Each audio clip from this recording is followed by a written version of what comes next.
At this very moment, many of us quietly find ourselves standing before a question. Why am I living like this? Is this life truly the one I chose? This question does not appear only when life is falling apart. More often, it emerges quietly when everything seems to be going just fine. Life Clues, written and narrated by Sewall Haydam. Today, instead of rushing to answer this question, I invite you to pause, to step back slightly, and look at your life from a little distance. For centuries, people have asked the same thing. Am I a fixed being? Is who I am now who I will always be? Ancient wisdom offers a gentle response. What we call the self is not a permanent substance, but a flow shaped by conditions and circumstances. This understanding is not meant to diminish us. It exists to ease our suffering. We often define ourselves too rigidly. I am this kind of person. This is my limit. This is as far as I can go. Yet these definitions quietly generate pain. Each time we fail to fit into them, we begin to judge ourselves as if something is wrong.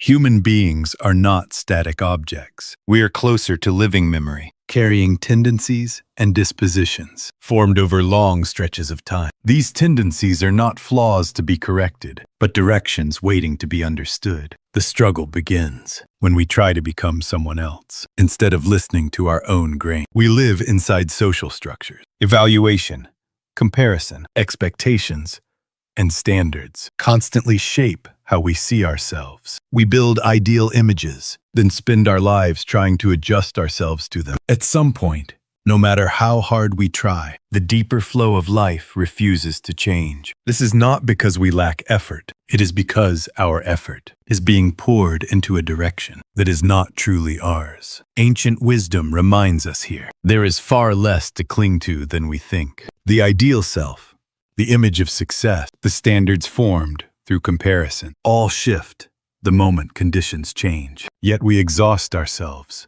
trying to protect these fragile illusions. Eventually, we encounter a difficult truth. Very little in life is fully under our control. The more we try to control everything, the more anxiety grows. But when we focus only on our attitude and choices in this moment, life becomes steadier. We may admire others, but we cannot become them. When we resist this truth, we drift farther away from our own life. What we see, what we hear, even the thoughts filling our mind, are not eternal standards. Resentment, comparison, and constant self-measurement do not change our lives. They only create noise. When we learn to let them pass, we begin to feel our own rhythm again. Life is not about becoming someone new. It is about returning to what has always been ours. A life assembled from borrowed ideals eventually feels unnatural. It may look convincing for a while, but in the end,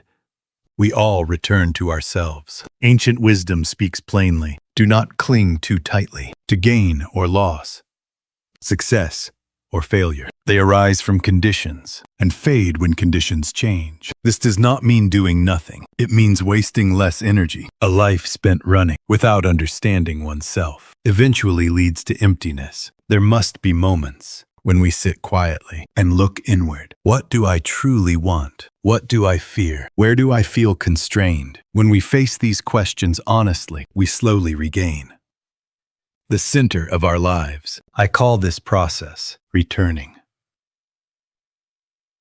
Returning is not becoming someone else. It is coming back to your original rhythm, your own grain. Life clues are not far away. They are already present in the simple act of trying to understand yourself. There is no need to rush, no need to force change. Just do not run away from yourself. If today's story created even a small space for your breath to settle, that is enough. If these reflections resonate with you, I invite you to quietly support this channel with a like and a subscription. We will continue searching for life's clues together. This has been Life Clues, Sewall Haydam.